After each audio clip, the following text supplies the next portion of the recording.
La situation épidémiologique déjà préoccupante en Afrique du Sud ne s'arrange pas.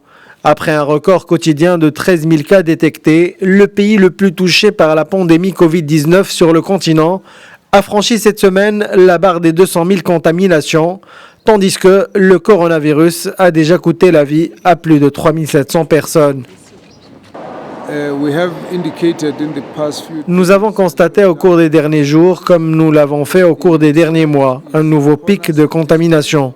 C'est le début de ce que nous avons qualifié de tempête et nous devons l'affronter. Face à la flambée des cas, les structures hospitalières sont au bord de l'implosion. Ici, dans la capitale Pretoria, des tentes ont été montées en urgence pour accueillir les nouveaux arrivants. Face à des conditions de travail de plus en plus difficiles pour le personnel médical, certains établissements ont dû fermer définitivement pour cause de grève ou momentanément pour décontamination.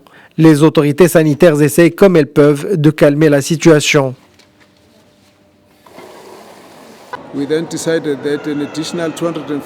Nous avons décidé que 250 lits supplémentaires devraient être rajoutés à tous les hôpitaux répartis dans toutes les régions. Il y aura normalement assez de lits pour accueillir le flux quotidien croissant de personnes dans tous les hôpitaux. Épicentre de la crise, la province de Gauteng, qui abrite les grands centres urbains de Johannesburg et Pretoria, concentre à elle seule le tiers des cas recensés en Afrique du Sud. Pas moins de 8 000 travailleurs de la santé ont été contaminés.